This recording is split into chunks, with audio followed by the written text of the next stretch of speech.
إن الحمد لله نحمده ونستعينه ونستغفره ونعوذ بالله من شرور أنفسنا ومن سيئات أعمالنا من يهده الله فلا مضل له ومن يضلل فلا هادي له وأشهد أن لا إله إلا الله وحده لا شريك له وأشهد أن محمدا عبده ورسوله يا أيها الذين آمنوا اتقوا الله حق تقاته ولا تموتن إلا وأنتم مسلمون يا أيها الناس اتقوا ربكم الذي خلقكم من نفس واحدة وخلق منها زوجها وبث منهما رجالا كثيرا ونساء واتقوا الله الذي تساءلون به والأرحام إن الله كان عليكم رقيبا يا أيها الذين آمنوا اتقوا الله وقولوا قولا سديدا يصلح لكم أعمالكم ويغفر لكم ذنوبكم ومن يطع الله ورسوله فقد فاز فوزا عظيما أما بعد فإن الأصدق الكلام كلام الله وخير الهدي هدي محمد صلى الله عليه وسلم وشر الأمور محدثاتها وكل محدثة بدعة وكل بدعة ضلالة وكل ضلالة في النار وبعد. I'd like to say Barakallahu Fikum Ikhwan for inviting me here in Middlesbrough to come and talk about the religion of Allah subhanahu wa ta'ala and bring a small reminder to myself and to my brothers. Without any further delay, today's lecture will be around the verse وَاعْتَسِمُوا بِحَبْلِ اللَّهِ جَمِيعًا وَلَا تَفَرَّقُوا, and that is, hold on to the rope of Allah together and do not split and do not be divided. The lecture will be based around that. And before I start, I would like to mention regarding that verse, before we actually go into some of the explanation of that verse in our time today is quoted by many. You find many people quote this verse. Those individuals who even oppose the way of the Sunnah quote this verse. The individuals who oppose the way of the Salaf likewise quote this. And they use this as a form of proof to say, do not be divided. O Muslims, do not be divided. As Allah has ordered us in the Quran, do not be divided and come together. This is their call. Then we say, La shak wa la raib. Allah subhanahu wa ta'ala has mentioned that in the Quran. But how do we come together? What is the manhaj? What is the methodology of how we come together? How do we hold on to the rope of Allah subhanahu wa ta'ala? How do we hold on to that rope? And inshallah, today we will mention what is that methodology that we come together with. What is the true understanding of this verse? And we will make bayan first and foremost regarding the hablillah. What is the rope of Allah? And then later on we will mention the methodology of holding onto the rope of Allah. What I have done, I have taken some kalam of Sheikh Saleh Fawzan, and that is taken from the manzuma of Ibn Abi Dawood as-Sijistani, when he mentions in his manzuma al-Ha'iyya, تمسك بحبل الله واتبع الهدى ولا تك بدعيا لعلك تفلح. Hold on to the rope of Allah and follow the guidance. And do not embark or fall into innovation. Perhaps you'll be successful. The reason I chose these lines of poetry, because it is taken and mabni from the verse of Allah subhanahu wa ta'ala, وَاتَّسِمُوا بِحَبْلِ اللَّهِ جَمِيعًا وَلَا تَفَرَّقُوا. So Sheikh Saleh Fawzan, he explains this. He says, تَمَسَّكْ بِحَبْلِ اللَّهِ.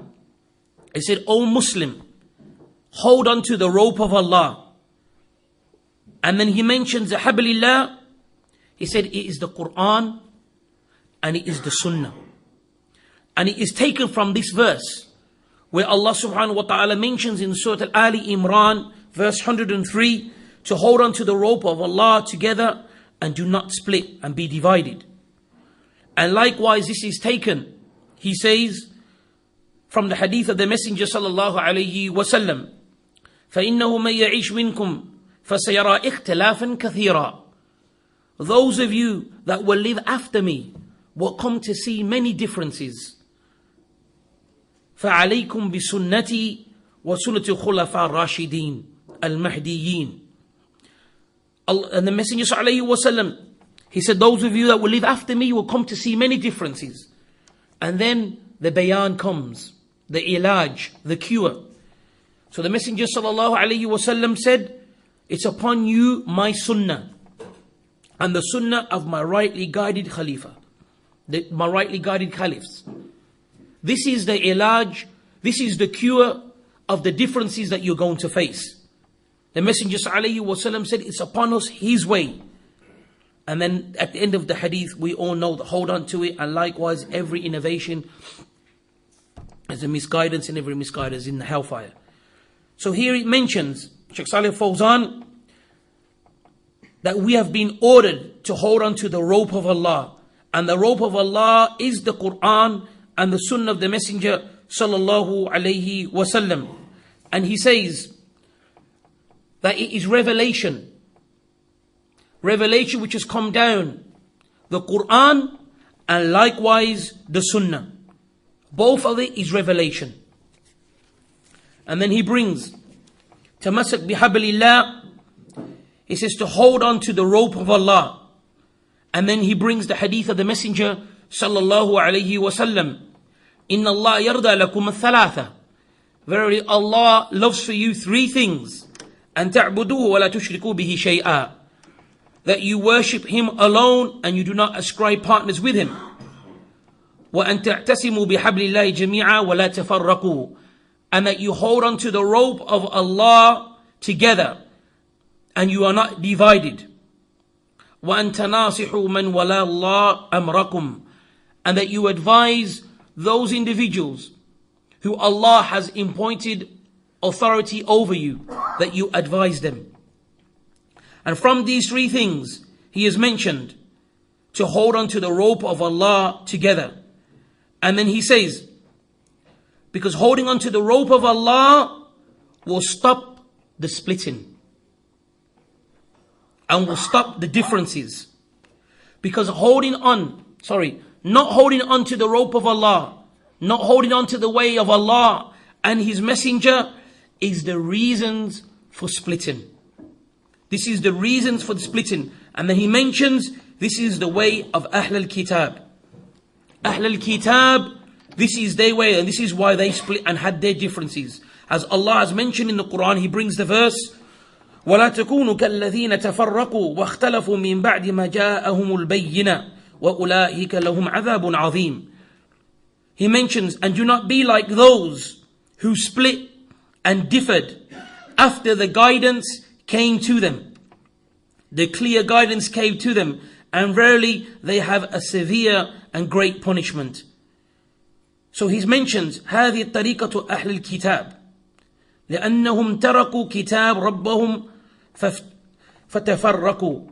He says this is the way, splitting is the way of the people of the book, أهل الكتاب, because they left the book.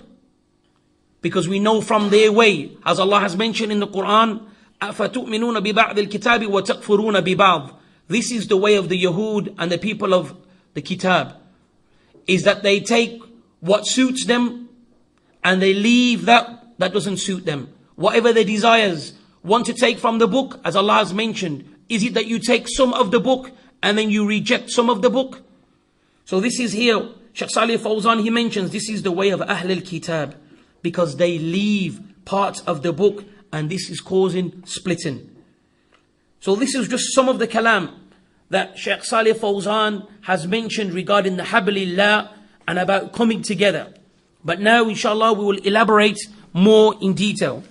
First and foremost, regarding hablillah, the rope of Allah, then Ibn Abbas, he has mentioned tamassaku bidinillah. He explains the hablillah, that you hold on to the religion of Allah. And Ibn Mas'ud, he mentions it's the jama'ah. He said it's the jama'ah, and then he went on to say, alaykum bil jama'ah fa inna hablullah alladhi amara Allah bihi. He said, upon you is the jama'ah. And that is the rope of Allah that Allah subhanahu wa ta'ala has ordered you with. And then he went on to mention, to dislike something, and this statement is azim. He said to dislike something from the jama'ah, or to dislike something from obedience, is better that you love something from differing. So I repeat, he mentioned that if you was to dislike something from the jama'ah, meaning the haqq, the truth, and something by way of obedience, it's better that you're upon the haqq with the jama'ah, even though something is disliked, than for you to be misguided and to be with those who oppose the jama'ah because of something that you like with them.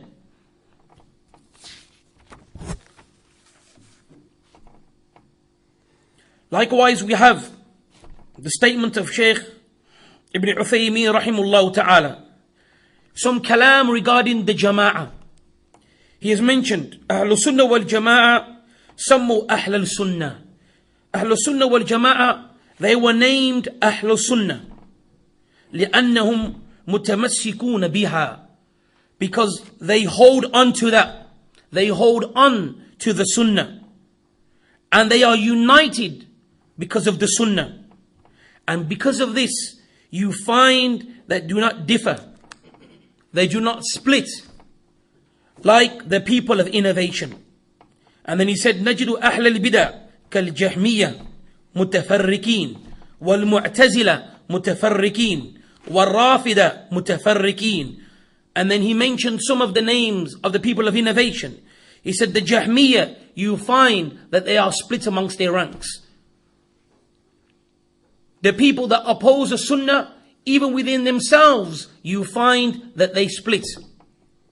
And then he mentioned the Mu'tazila. Likewise, their ranks are split. And even the Rafidah, their ranks are split. And other than them, from the deviant sects. But he says the people of Sunnah, they are united upon the truth. So what is that truth, ikhwan? What is that thing that we are united with? How do we come together? And the answer to that is the way of the Salaf. The way of the Salaf. And today we hear in our time, this word Salaf is disliked now. Whenever you hear that word Salaf, or Ahlul Sunnah wal Jama'ah, or Taif al-Mansura, all of these names, people now have a disliking to that. And from those names, mostly is the name Salaf, or Salafi. And you hear things like, this is a new religion. This is a fifth madhab. You have invented this from yourselves, something jadid. The Wahhabis have now invented this new madhab. So today, inshallah, we will explain that this is not something new. This call to holding on to the Quran and the Sunnah with the understanding of the Salaf is not something jadid. I would like to, inshallah, elaborate first and foremost on the word Salaf. Salaf, Sin, Lam, Fa, the root word Salafa, in the linguistic meaning, it refers to that which came before us.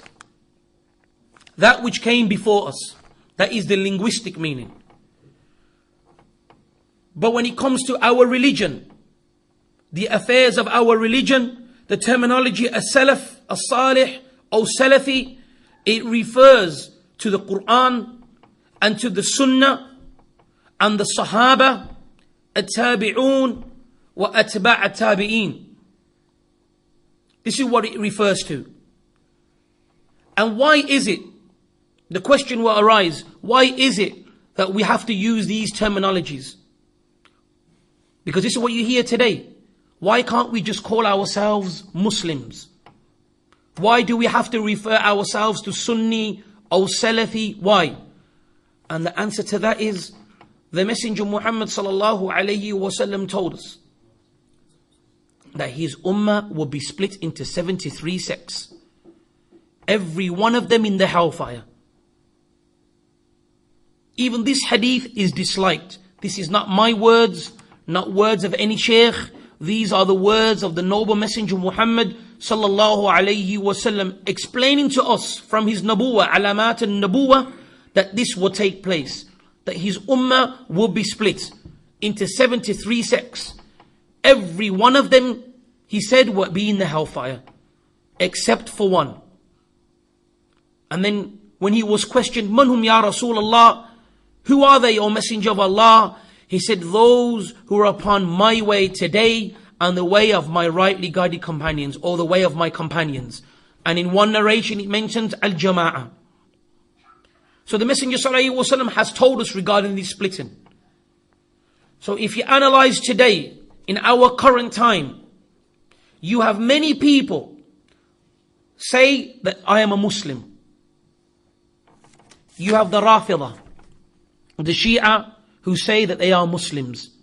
But what they believe is not what the Book of Allah mentions.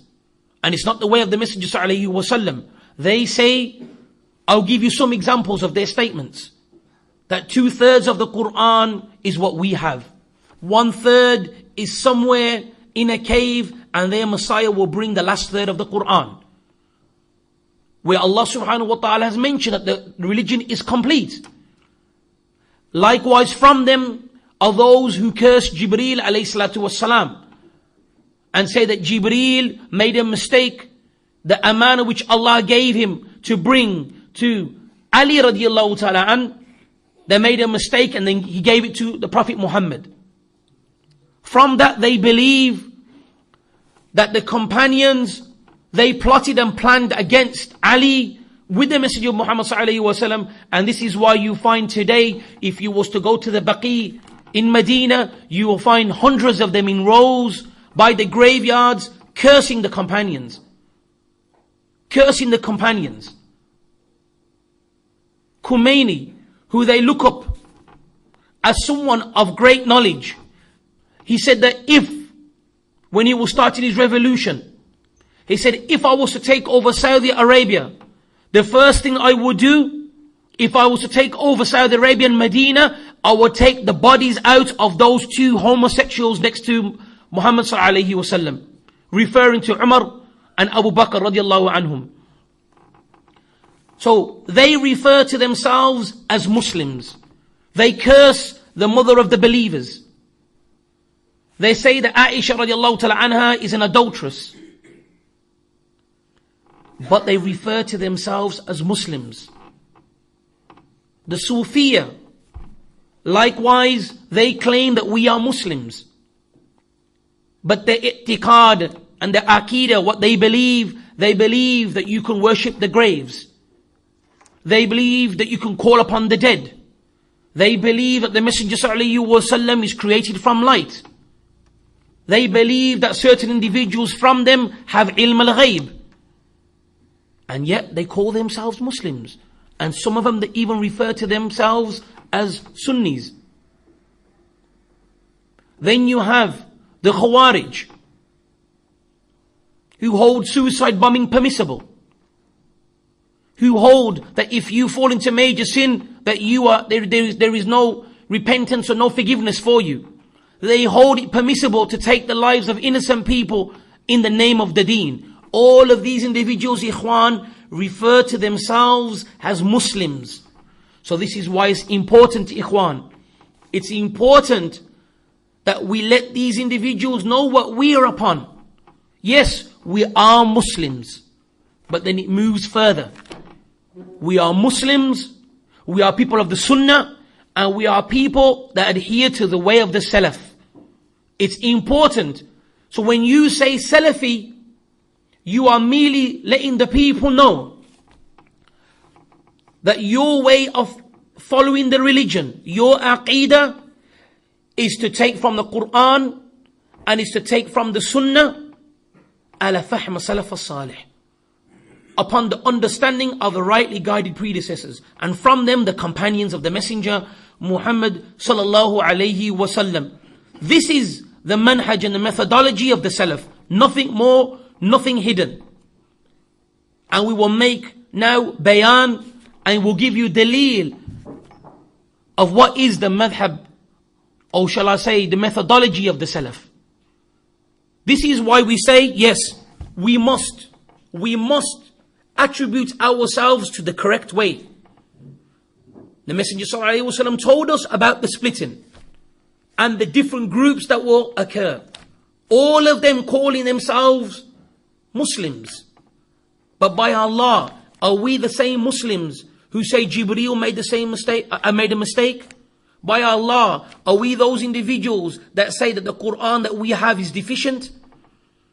Are we those individuals that hold the companions to be in such error? So this is why, ikhwan, we say that we make clear to the people what we believe. When we are questioned what you're upon, then we make clear to them what we are upon. And I would like to elaborate upon this word Salaf. It's mentioned that Salaf is something new, is something Jadid in our time, something which is invented. So I'd just like to mention some proofs that this word was used way before what these individuals are trying to claim, that it's something mu'asara, something which is modern and a new word and a new madhab. ما جاء في صحيح مسلم أن النبي صلى الله عليه وسلم قال لبنته فاطمة رضي الله تعالى عنها فاتق الله واصبري فإنه نعم السلف أنا لك. What's mentioned in Sahih Muslim, that the Messenger sallallahu alayhi wasallam, referring to his daughter, addressing his daughter Fatima, he said, fear Allah and be patient. فَإِنُّ نَعْمَ السَّلَفْ أَنَا لَكِ. He said, how excellent of a Salaf I am for you. So he used the word Salaf. And what does it indicate here? Meaning that what has preceded you by way of guidance, what I am upon, what has came before you. So that word was used even by the Messenger sallallahu alayhi wasallam. Likewise, what you find in Sahih al-Bukhari. بواب الإمام البخاري رحمه الله تعالى باب الركوب على الدابة الصعبة والفحول من الخيل. That Imam Bukhari in his book had a chapter heading, riding a difficult beast, a stallion or a horse. And underneath that chapter, he mentions قال الراشد كان السلف يستحبون الفحول لأنها أجرى. He brought under that chapter the statement of Rashid. And he said, the Salaf used to see okay or a praiseworthy thing to ride fuhul, the horses, because they used to see in it ajra, they used to see in it reward. What is our shahid? Why do we bring this? Hafiz bin Hajar rahimahullah ta'ala, he mentions and explains the word salaf. He said, ay as-sahaba wa min ba'dihim. Al-Hafiz bin Hajar, he mentions in Fath al-Bari, the explanation of this. He says, the salaf, he said they were the sahaba and those that came after them. So that thing, salaf, is not something which is jadid. Likewise, we have Al-Imam al-Zuhri. He mentions regarding idham al-mawta, nahnu al-fil. He said regarding the bones of the maita. And then he gave the example of the fil, the elephant. He said, adraktu nasan min as-salaf al-ulama. He said, regarding this part when it comes to the bones, and he mentions the bones of the elephants, and other than that, he said, I came across people, man salaf al-ulama, min as-salaf al-ulama. He said, I come across people from the scholars of the salaf, meaning those before him, the scholars of the salaf, that used to use these bones to comb their hair.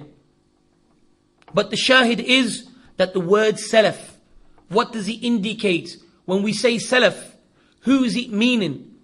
And like we've mentioned here, as Hafiz ibn Hajar has mentioned, it is the Sahaba and those that came after them. Ibn Mubarak likewise, he mentions,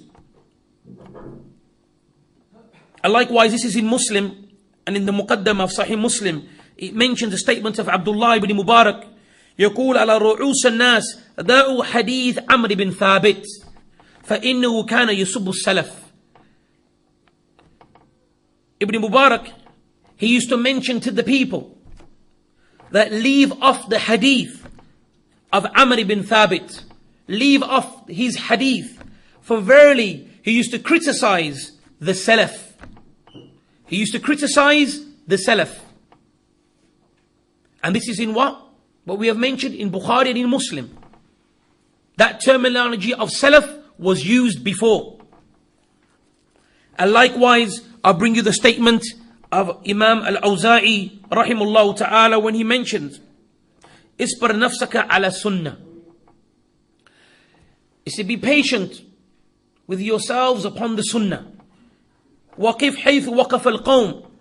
And stop where the people, the qawm, stopped. Meaning those that proceeded before you. Qul bima qalu. And say that which they said.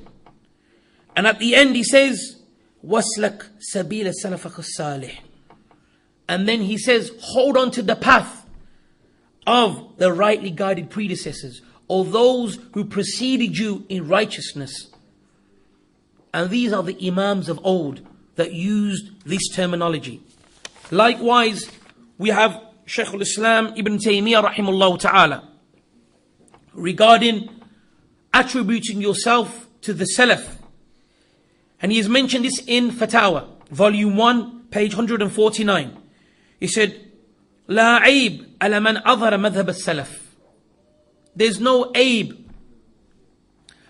It's not an aib if you was to make manifest the methodology of the Salaf.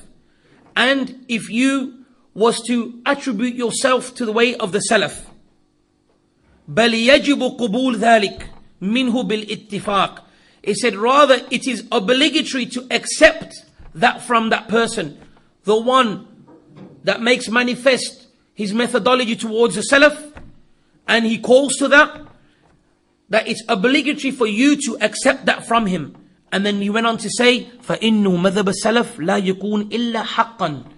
He said, verily the methodology of the Salaf, it is not established except with truth. And this is Shaykh al-Islam Ibn Taymiyyah rahimullah ta'ala that mentions that. So I just wanted to elaborate, ikhwan, regarding that terminology of Salaf. What it means. It's not something jadid. You hear this call, I've heard so many times, up and down when we have travelled, that this madhab of Salaf is a newly invented thing. By Allah, today we will try to explain what that actually means. It is holding on to the book of Allah and the sunnah of the Messenger ﷺ and the way of the companions. This is what it is. By Allah, what is new about this? And then they say things like, to understand the book of Allah, you need to follow a madhab. And these individuals, meaning these 4 Imams, and we hold these 4 Imams in high esteem. Do not misunderstand what we are trying to say. These 4 Imams had a very, very high, lofty position from the ulama of the Sunnah. La shak wa la raib. They had knowledge, and we acknowledge that. But what we say is it permissible, because what their students have noted down and later on became a madhab, that if today someone brings you a hadith of the Messenger Muhammad sallallahu alaihi wasallam, or brings you a verse from the Quran, that is outright rejected because it was not documented by their students on that particular Imam, this is where it becomes blameworthy. And regarding their argument that they came before you, they were way, way, way before you, so they had better knowledge, they knew regarding the Quran and the Sunnah because they were closer, then we use that same argument and we say, well, what about the companions of the Messenger of Allah? They were before the 4 Imams. They were before the 4 Imams. They lived with the Messenger sallallahu alaihi wasallam. But inshallah, regarding the companions, we will break that down. But what I want to mention now, ikhwan, after explaining what Salaf means and the methodology of the Salaf, now I want to give you proofs of what we say. And first and foremost, regarding the Quran. This is the first aspect of the methodology of the Salaf, and that is the Quran. قال الله عز وجل قل أطيعوا الله ورسول فإن تولوا فإن الله لا يحب الكافرين. Allah subhanahu wa ta'ala says, obey Allah and the Messenger. And if you was to turn away, then very Allah does not like the disbelievers. So here we have an order. This is the first part of our methodology, is to obey Allah and His Messenger. وقال الله عز وجل من يطع الله ورسول فأولئك مع الذين أنعم الله عليهم من النبيين والصديقين والشهداء والصالحين وحسن أولئك رفيقا. Allah the Most High says, whomsoever obeys Allah and His Messenger, or the Messenger, then verily he will be with those who Allah has bestowed His grace upon them. From them the prophets and the truthful ones, the martyrs and the righteous ones, and how excellent these companions are. يا أيها الذين آمنوا أطيعوا الله وأطيعوا الرسول وأولي الأمر منكم. Allah, He mentions, O you who believe. And a point of benefit, whenever Allah addresses with Ya ayyuhalladhina amanu, as the Mufassirun have mentioned, O you who believe, then the Mufassirun have said that which comes after that call of O you who believe, that Allah subhanahu wa ta'ala, whatever He orders with afterwards is an indication of your belief and your iman. This is why Allah subhanahu wa ta'ala, He calls with all who you believe. When He calls, He's merely saying that if you have faith, if you have iman, and then the khabar comes, Ati Allah wa ati al-Rasul.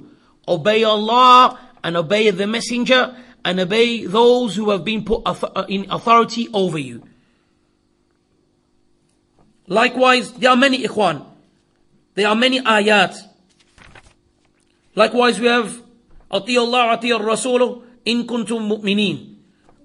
Obey Allah and obey His Messenger if you are believers. If you are believers. وَمَن يُطِعِ اللَّهَ وَرَسُولَهُ وَيَخْشَى اللَّهَ وَيَتَّقِهِ فَأُولَٰئِكَ هُمُ الْفَائِزُونَ. Allah subhanahu wa ta'ala, He mentions, whomsoever obeys Allah and His Messenger and fears Allah as He is deserved to be feared, verily they are the successful ones. وَمَن يُطِعِ اللَّهَ وَرَسُولَهُ فَقَدْ فَازَ فَوْزًا عَظِيمًا. Whomsoever obeys Allah and His Messenger, then indeed he has gained a great success. So these are just some of the verses about the first part, that we take the book of Allah and we take the awamir, that which Allah has ordered us in the Quran, we carry out. And that which Allah has prohibited in the Quran, then we stay away from. Now we'll move on to the second part, which is the sunnah of the Messenger Muhammad sallallahu alaihi wasallam. And a lot of these verses, ikhwan, that we mention, Allah couples us for being obedient to the Messenger together with being obedient to Allah. But the verses and the ahadith that we will mention now are more specific to the sunnah of the Messenger sallallahu alaihi wasallam. قال الله عز وجل من يطع الرسول فقد أطاع الله. Allah subhanahu wa ta'ala, He says, whomsoever obeys the Messenger, then indeed he has obeyed Allah. Ibn Kathir, rahimullah ta'ala, he mentions that Allah subhanahu wa ta'ala is informing us about His slave and His Messenger Muhammad sallallahu alaihi wasallam, that whomsoever is obedient to him is likewise obedient to Allah subhanahu wa ta'ala. And al-mafhum al-mukhalif, and the opposite understanding of this, is whomsoever is disobedient to the Messenger Muhammad sallallahu alayhi wasallam, then likewise he is disobedient to Allah subhanahu wa ta'ala. And then he went on to mention that this is because إِلَّا أَنَّهُ مَا يَنْتِقُ عَنِ الْهَوَى إِنْ هُوَ إِلَّا وَحْيٌ يُوحَى. And then he says, this is because He does not speak out of his own desires. Verily it is revelation that has been inspired to him. So ikhwan, the reason that we are mentioning this, these are probably verses and a hadith that you have already heard. But by Allah, this is what we call to. This is the way of the Salaf. So tomorrow, when you hear this terminology of Salaf, and people say to you that this is a newly invented madhab or a newly invented methodology, then you will have some clarification regarding what is the call, what the Salaf mean linguistically, and what it means in our religion. So we have mentioned first the Book of Allah. Then now we are mentioning the Sunnah. قال الله عز وجل قل إن كنتم تحبون الله فاتبعوني يحببكم الله ويغفر لكم ذنوبكم. Surah Ali Imran, verse 31, where Allah subhanahu wa ta'ala here addresses his messenger Muhammad and says, O Muhammad, say to the people, if you truly love Allah, then follow me. Meaning, the sunnah of the messenger Muhammad sallallahu alayhi wasallam. Then Allah will love you and will forgive you of your sins. Our noble Shaykh Rabi Hafidhullah ta'ala, regarding this verse, he said, the shart, the condition for you to receive the love of Allah is that you must follow his noble messenger Muhammad sallallahu alayhi wasallam. You will not reach the love of Allah except by way of the sunnah of the messenger sallallahu alayhi wasallam.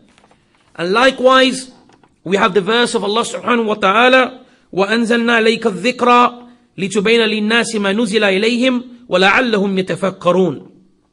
Surah An-Nahl 44. And we have brought down to you, or revealed to you, O Muhammad, the reminder, meaning the Quran, so you may explain to mankind what has been brought down to them, so they may give thought. So it is impossible, ikhwan, to reach Allah subhanahu wa ta'ala except by way of his messenger Muhammad sallallahu alayhi wasallam. Because you have individuals that claim that they will only take from the book of Allah and reject the sunnah of the messenger Muhammad sallallahu alayhi wasallam. And these are verses that refute their call, because this is ayat from the Quran, clearly indicating that we must take the way of the messenger Muhammad sallallahu alayhi wasallam.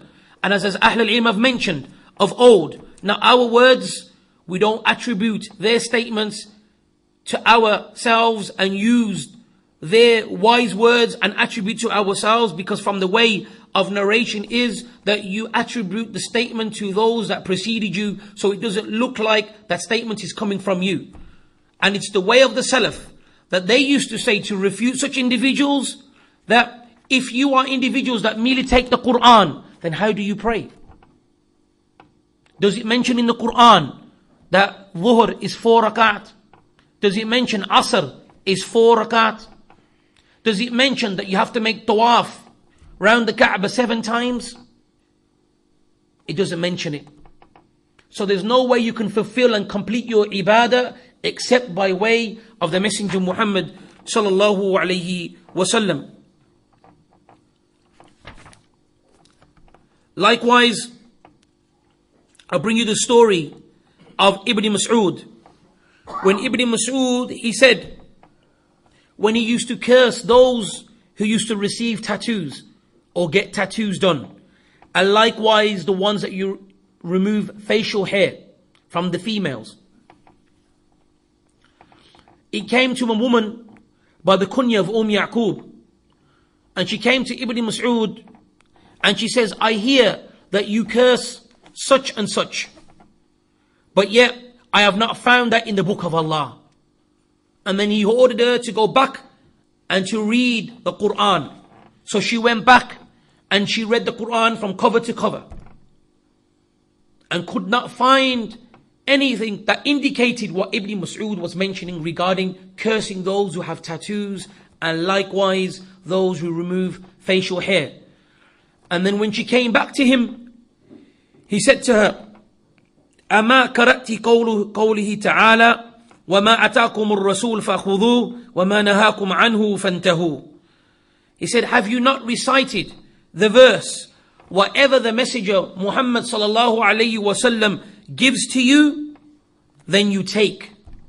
And whatever the Messenger sallallahu alayhi wasallam prohibits you, then you stay away from. And that there shows you the fiqh and the understanding of the Sahaba. And likewise, points the benefit of that qissa is, look how haris they were upon seeking knowledge and clarification. That Yaqub, she went back and she read the Quran from the beginning to the end, just to search where it is mentioned regarding this. But the shahid for us is that look at the makan of the sunnah. Look at the position of the sunnah. So this, ikhwan, is the second part. And we can go on and on. There are many hadith. Likewise, we have the hadith of the Messenger alayhi wasallam, Ala inni utitul kitab wa mithluhu ma'a. The Messenger alayhi wasallam has mentioned, have I received the book, meaning the Quran, and something similar to it, with it, referring to his sunnah. So the sunnah likewise, ikhwan, is revelation. So this is why these are the fundamentals of what we call to the book of Allah and the sunnah of the Messenger Muhammad sallallahu alayhi wasallam, and they are one. We do not neglect either one of them. And this is why you find that Imam al-Barbahari rahimullah ta'ala, he used to mention with that tremendous statement, al-Islam huwa sunnah wa sunnah hiya al-Islam. He used to say that Islam is the sunnah and sunnah is Islam, and neither one of them can be established except with the other. And this likewise, ikhwan, this is where we take our ibadah from. This is where we take our worship from. We cannot take and act upon something and call it ibadah, worship, if it is not mentioned in the Quran and if it's not mentioned in the Sunnah. Otherwise, where is it coming from? So this is the first, or the second part, shall I say, the Quran and the Sunnah. The third part of what we call to and what is from our aqeedah and our methodology is we take the understanding of the Sahaba. We take the understanding of the Sahaba. Why? First and foremost, we will use some aqli arguments. First and foremost, the Sahaba, they are the closest ones to the Messenger Muhammad sallallahu alayhi wasallam. They are the ones that witnessed the revelation coming down to the Messenger sallallahu alayhi wasallam, and likewise, there are examples of the companions not understanding certain things of the revelation, and the Messenger Muhammad sallallahu alayhi wasallam made clear to them, gave them the correct understanding of what the intent of Allah was regarding this verse or this hadith. And there are many examples of that.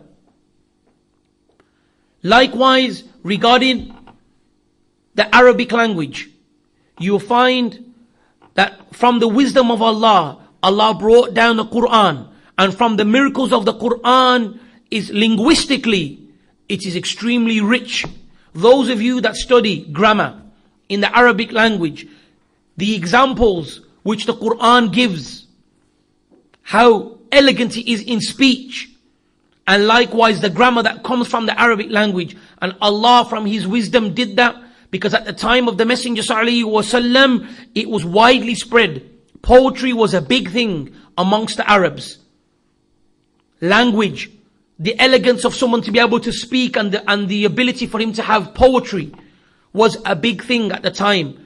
So from one of the miracles of the Quran, that the way it is constructed, the verses and the pattern that it ends upon, was something which amazed the Arabs. And this is why you find certain individuals at the time of the Messenger Muhammad sallallahu alaihi wasallam, just from merely hearing the Quran, they said, truly this is not the word of a man. It cannot be. It cannot be. So at the time, they were rich in the Arabic language. And from them, the companions of the Messenger sallallahu alaihi wasallam were the ones that were very knowledgeable regarding the language. And these are just some of the aqli arguments. Now, we will mention some of dalil, some of the proof of why we take the way of the companions. Allah subhanahu wa ta'ala, He mentions in Surah At-Tawbah, verse 100, السابقون والأولون من المهاجرين والأنصار. Allah subhanahu wa ta'ala, He mentions, and the first and foremost ones to embrace Islam. And then He mentions them by name. Muhajirun. Who are the Muhajirun? They are the ones that left Mecca and migrated to Medina. They were companions of the Messenger Muhammad sallallahu alayhi wasallam. And then the Ansar, they are the individuals that were in Medina that received that title as the helpers, because they helped the companions that came from Mecca.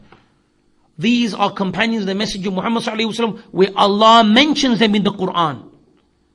And then Allah subhanahu wa ta'ala, He mentions that those who follow them in good. And here, the point of benefit which we have taken from our scholars, two things. First and foremost, those who follow them, meaning that they should be followed. This is a dalil that they should be followed, because it mentions in the Quran that those that follow them in good. So here it shows that they should be followed. Secondly, those who follow them in good indicates that what they were upon was correct. And then what does Allah go on to mention after that? Radiyallahu anhum wa radu an. That Allah is pleased with them and they are pleased with Him. So this is tazkiyah from Allah. Allah mentions them in good and in praise, that they were individuals that should be followed, and what they are upon was good. How can Allah be pleased with the people if they did not take from the Messenger sallallahu alaihi wasallam that which was correct? So this is why we emphasize that we take the example of the companions. Other proofs where it mentions regarding those that gave before the Fath. In the Quran it mentions those that gave and strove fi sabilillah before the Fath, and those that strove after, mentioning the companions. And at the end of the verse it mentions that all of them was promised al-husna. Al-husna here, the mufassirun, from them Ibn Kathir has mentioned al-husna here is paradise. How can they be promised paradise if they did not do that which was correct? So we say that we take their methodology because it's safer. Because they died, and after their death, the Quran still has mention of them that what they were upon was correct. Likewise, the Messenger sallallahu alaihi wasallam has mentioned by name 10 of the companions. 10 of the companions by name that they are in paradise. Even though the verse mentions that all of them was promised al-husna is general. So we also say general that all of the companions are in paradise.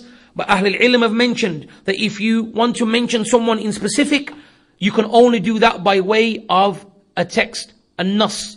So 10 of them were mentioned that they are in paradise, which likewise indicates that what they're upon was good. And not only their methodology and their way, but they acted upon it with sidq and truthfulness. Likewise, we have the hadith of the Messenger sallallahu alaihi wasallam when he mentions خَيْرُ الْأُمَّةِ قَرْنِي, that the best of my ummah is his qarn, is the generation of the Messenger Muhammad sallallahu alaihi wasallam, which is referring to who? The companions. ثُمَّ الَّذِينَ يَلُونَهُمْ, and then those that come after them. ثُمَّ الَّذِينَ يَلُونَهُمْ, and then those that come after them. التَّابِعُونَ and the أَتْبَعَ التَّابِعِينَ. These are the rightly guided generations that the Messenger sallallahu alaihi wasallam mentioned in the hadith. And there's more. And there's more. Like we have mentioned in this hadith, مَنْ يَعِيشْ مِنْكُمْ فَسَيَرَى اخْتِلَافًا كَثِيرًا. In that hadith when the Messenger sallallahu alaihi wasallam mentioned, the hadith of Irbat ibn Sariyah, that those that live amongst you will come to see many differences.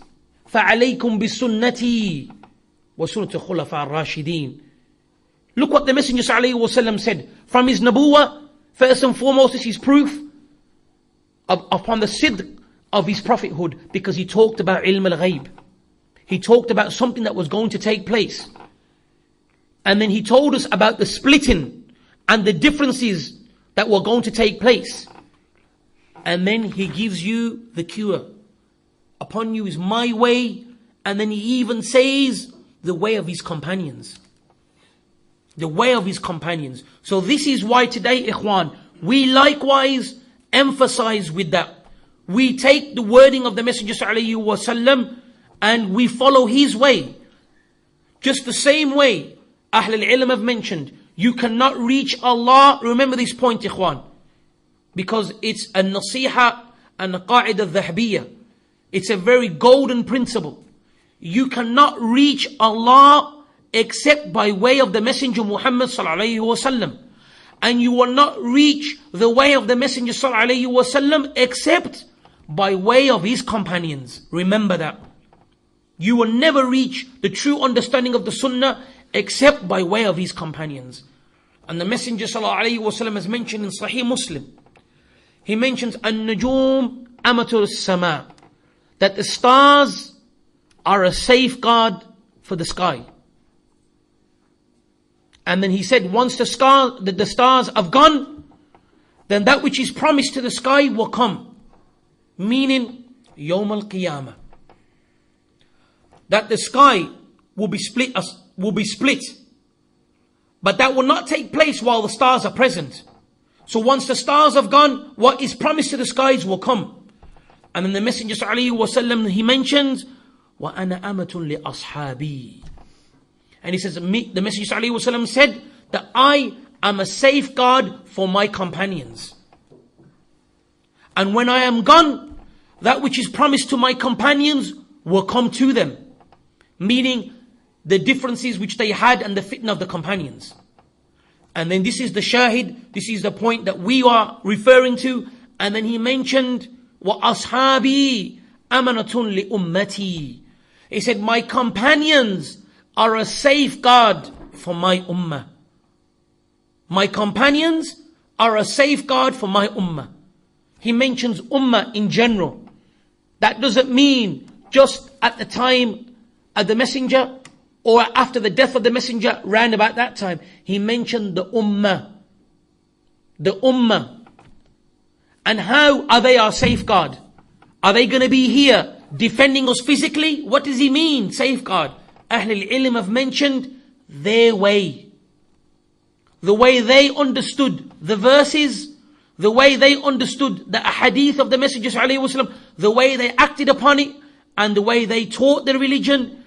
This is the safeguard for us.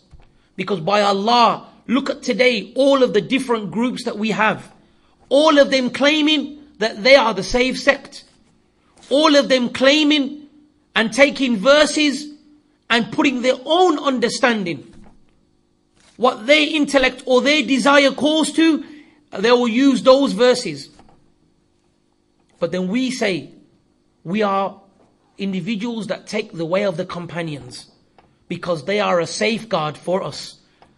So when they quote verses and say this verse means that you can now go and kill yourself, then we have one simple answer to them. Did the companions do this? Did the companions understand this verse how you are understanding this verse? And wallahi, you will find that if you use that principle, alhamdulillah, it safeguards you in your religion. And there are not many people, no matter how flamboyant and elegant they may be in their speech, regardless however they are and however they quote, remember, always question, did the companions understand this how you are understanding? Is there proof that the companions did this? Because the companions of the Messenger sallallahu alaihi wasallam were the ones that were more haris. They were more eager to do good than you and me. So if anything was good, then you will find that it would have been done by the companions. Abu Bakr as-Siddiq radiyallahu ta'ala, he mentions, ما تركت شيئا مما كان يعمله النبي صلى الله عليه وسلم. He said, I did not leave anything from the actions of the Messenger Muhammad sallallahu alayhi wasallam, because I fear that if I was to leave off anything, an uzir, that I would deviate. This is who? Abu Bakr as-Siddiq radiyallahu ta'ala an, who after the Messenger Muhammad sallallahu alayhi wasallam bi ittifaq is the best bashar from the companions, from the ummah of the Messenger sallallahu alayhi wasallam. And he said he did not leave anything that the Messenger sallallahu alayhi wasallam used to do because he feared that he would deviate. The point that we're trying to strike is anything that was good, they would be found with the companions in their statements and in their actions. And it cannot be that 1500 years later we have individuals that are now coming with innovations and trying to get closer to Allah and attributing this towards our deen, and we find that it was not the way of the companions.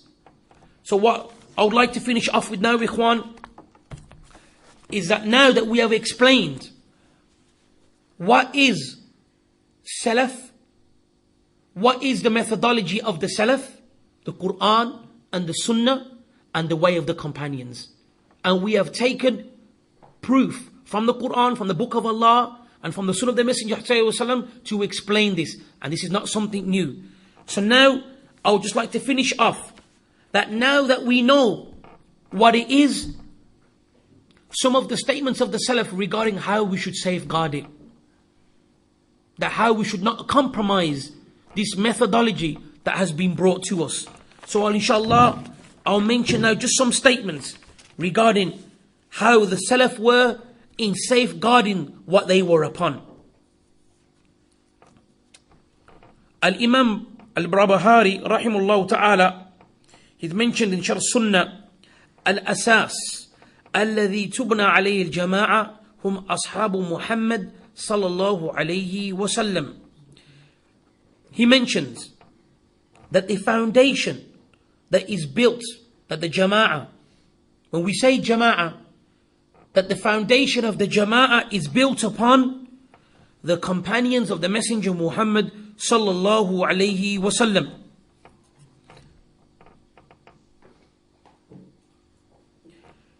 And whomsoever does not take from them, then he will be misguided and he will innovate. He will fall into innovation or he will innovate. وَكُلُّ بِدَةٍ ضَلَالَةٍ. And he mentions that every innovation is a misguidance, and the misguidance, its people are in the hellfire. So the Jama'ah that we call to, that when we say we are with the Jama'ah, we are together and we are going to come together. When they say hold on to the rope of Allah, that is built upon the way of the Sahaba. The way of the Sahaba.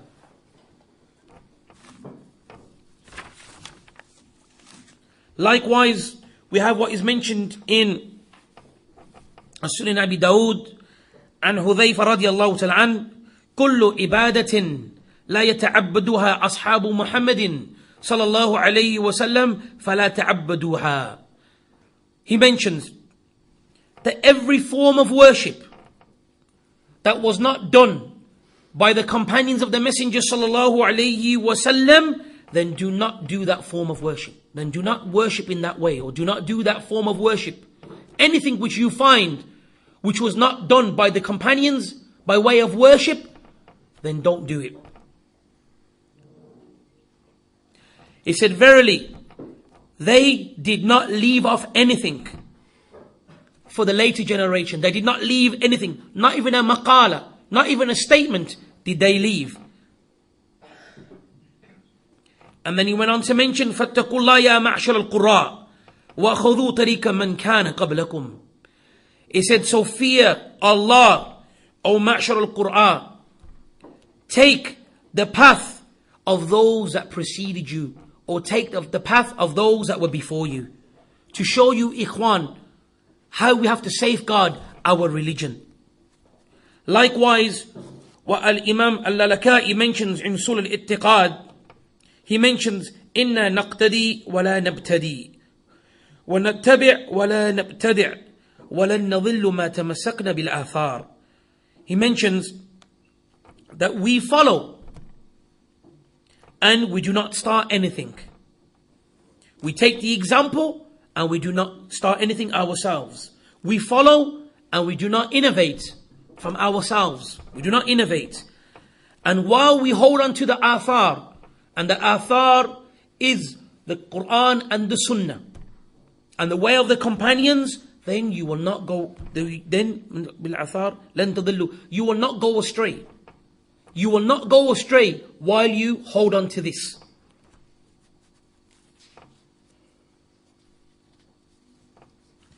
Likewise, we have mentioned of what Al-Imam Al-Ajuri mentions in Sharia.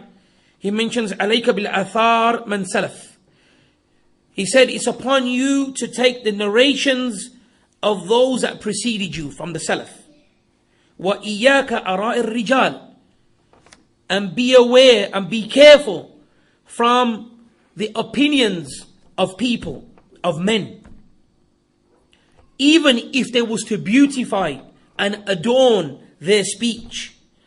And then he mentions فَإِنَّ الْأَمْرَ يَنْجَلِي حِينَ يَنْجَلِي وَأَنْتَ عَلَى صِرَاطِ الْمُسْتَقِيمِ. Because once the affair has come clear, once the affair comes clear, then you will be on the Sirat al-Mustaqim, and you will be on the straight path.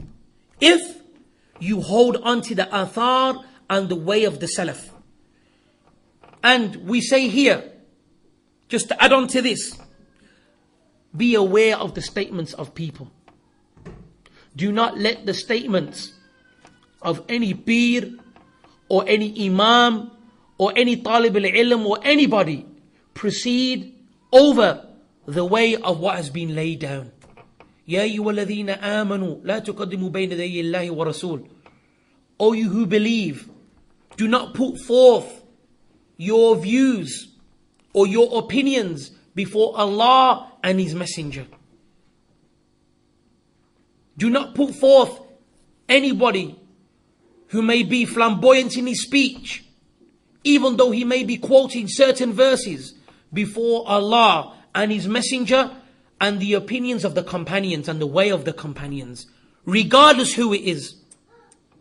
Regardless who it is. Because Allah has made mention of these people. Allah, common sense tells you that it's safer and better to follow that which Allah has mentioned in praise, the Messenger ﷺ has mentioned in praise, than somebody who's majhul, that you're not aware of. There is no higher knowledge than the book of Allah and the Sunnah of the Messenger sallallahu alaihi wasallam.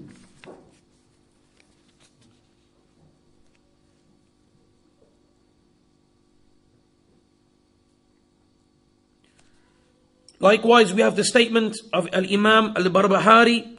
Likewise, he said, عليك بالآثار وأهل الآثار. It's upon you the narrations and the people of narrations. And it's them that you ask. And it's with them that you sit. And it is minhum faktabis. And it is from them that you quote and you take.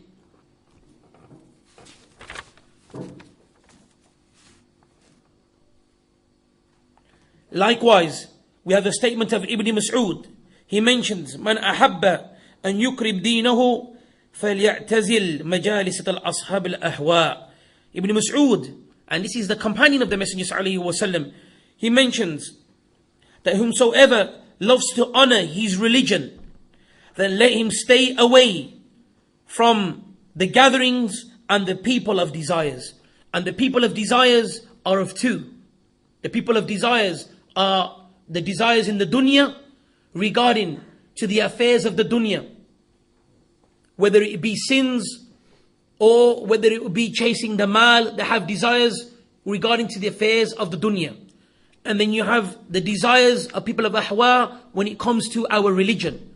Those individuals that distort ahl al-kalam, those individuals that take the sifat of ar-Rahman, that take the names and attributes of Allah subhanahu wa ta'ala and they distort them and change the meanings. Or they take certain verses and they put their own intellect to explain these verses. These are people of desires and these are people of innovation. So Ibn Mas'ud, he mentions that if you wish to honor your religion, then stay away from the people of desires and the gatherings of these individuals. And likewise, ikhwan, from their way, the way of Ahl al-Bid'ah, that they have beautified speech. The people of innovation, their foundation, what is built upon, is to draw the people and to draw the numbers. So what they do, they train themselves to be elegant in speech. This is their way. And even the Salaf, they recognize this. And what they do is they will quote verses. They will quote a hadith. As Ibn Battah mentions, فَقَدْ إِبْدَى الْكِتَابِ بِحَمْدِ اللَّهِ وَثَنَاءَ عَلَيْهِ, that they will start their books by praising Allah subhanahu wa ta'ala and sending salutations upon the Messenger sallallahu alayhi wasallam. This is what they do. And when the time is right, in between all this, they bring out their poison. They bring out their innovation to the people.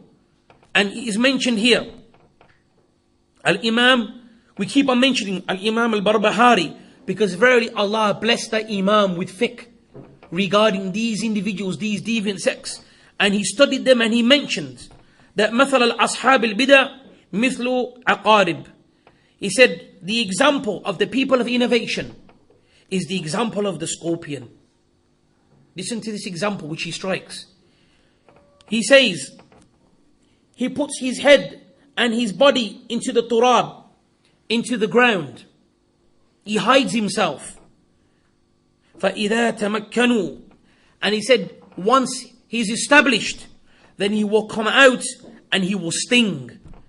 And this is the example of the people of innovation. They hide their affair in the beginning. And when the time is right, they will sting you with their innovation. And wallahi, we see this. We see this from these individuals. I'll give you an example. The example of Anwar al-Awlaki. I mention this a lot because I've had example of this. I'll narrate to you a story that took place when I went to Dubai a few years ago. I have some family friends who are there, and those family friends, there's a big community of English-speaking individuals that work in Dubai. So when I went and I met these individuals that knew my family, we was invited to go and drink some camel's milk out there in a farm. So in our travels, when we were traveling there, these individuals, we was in their car, they said to me, do you know the likes of Anwar al-Awlaki? I said, I've never heard of him. They said, oh, he's the individual that speaks about the seerah of the Messenger Muhammad. He talks about the seerah and the history of the Messenger Muhammad sallallahu alaihi wasallam. And mashallah, he has the lughatain. He knows Arabic and likewise he knows English. Have you heard of him? And my question was, who has he studied with? Because the people of the Sunnah, they have isnad. They have a chain of where they take their knowledge from. And Ahlul Ilm, they recognize these individuals. And I've never heard of this. I never heard any of our scholars when we was in our time in Medina ever mention this individual. So I was curious of where he studied. They said, Allahu Alam, we don't know, but he's a good speaker. So I never paid no mind. That's the first time I had a glimpse of his name. A year later, and Allah bears witness to what I tell you, a year later, I went back again, and these same individuals, I went to visit my family, and I met these individuals, and we were having some tea, and then the discussion came up of suicide bombing. And then they said to me, suicide bombing is permissible. I said, where have you got that from? Allah in the Quran, He mentions not to kill yourself. وَلَا تَقْتُلُوا أَنفُسَكُمْ. Do not kill yourselves. The Messenger ﷺ has mentioned in a hadith that whoever kills himself, and the way that he kills himself, that will be constantly happening with him in Jahannam, in the hellfire. And where do we have these examples from the companions, them killing themselves? And their answer to me was Anwar al-Awlaki, not Anwar Afwan. They said Sheikh Anwar al-Awlaki says it's permissible, suicide bombing is permissible in certain situations. I said, so what do we do with these proofs that we have here? And then he said, and I started to quote, they said Anwar al-Awlaki brings a hadith that the Messenger sallallahu alaihi wasallam said to his companions that whoever wishes paradise, then fight the enemy now and you will have paradise. Then I said, where is the proof in suicide bombing in this hadith? They said they were outnumbered. And it was suicide. Look at the fahm, look at the understanding he has. It was suicide to fight against such numbers. They were doomed. Sheikh Abdul Muhsin refutes them using their own dalil and their own proof. That he says, Sheikh Abdul Muhsin Hafidhullah Ta'ala, he says the sword that struck them and the wounds which they died from, were they self-inflicted wounds that they did themselves, or did the enemy kill them? But look at the understanding these individuals have, because they don't take from the scholars. They read books themselves. And as the Salaf used to say, that whomsoever takes their knowledge only from the books, you will find they'll have many mistakes. Because they don't take that silsila, they don't have that chain going back to the people of knowledge. So then they will take these hadith and have their own understanding. That look, they were outnumbered. Not knowing that in many of the battles of the Messenger ﷺ, you had the support of angels, Allah's aid. Angels came and aided the Messenger ﷺ and the companions when they were less in number. But this is his understanding. Because they were less in number, it was suicide, it was doomed. So because of that, this is a proof which they use that suicide bombing is permissible. But the point I was trying to strike was that in the beginning, it was just a nice speaker. It was just someone talking about the seerah of the Messenger ﷺ, something that everybody wants to listen about. Alhamdulillah, they were saying that the way he speaks, he explains it in English and he brings dalil in Arabic, and they were quoting. Just the same way here, Al-Imam Barbahari mentions that they will quote. They will quote. What's the intent when he says a scorpion? He hides himself and then he waits. Meaning that they will give you Qala Allah and Qala Rasul. But in between, they'll bring their poison, their innovation. So Ikhwan, safeguard yourselves. Safeguard a religion, which I say clearly, because we hear that we are a people. This is the attribute to us. That you constantly always criticize other people. You find the mistakes of other individuals. Then we say, how can we come together with individuals who oppose the book of Allah, who oppose the messengers, the son of the Messenger ﷺ? How can we cooperate with individuals that are different and opposite from the way of the companions of the Messenger ﷺ? Then I say, when they say that you are harsh, then I say you are harsh for selling this madhab and selling this methodology so easy. You give it away so easy. When the Messenger ﷺ, from receiving the revelation 23 years, and all the difficulties that he faced, the trials and tribulations, blood was shed, companions fought and gave their lives to preserve this blessed methodology, this blessed religion, what we have today. So this religion could come to us. This methodology of how to worship Allah the correct way, how to follow the sunnah the correct way. And yet today, we give it away so cheaply. We just give it away and we compromise it because of either family or because of worldly benefits that we want to acquire. And for us to get those worldly benefits, we are now going to compromise this sacred religion which has come to us. Ikhwan, hold on to that which has come to us by way of authentic sunnah. For verily it will give you salvation in this life and likewise in the hereafter. And as the Salaf used to say, hold on to it. Even if the whole world was to oppose you, you hold on to this sacred thing which will give you benefit in this life and likewise in the hereafter. And Allah knows best. أقول قولي هذا واستغفرك وأتوب إليك. If there are any clarifications, then I'm open to advice. Barakallahu feekum.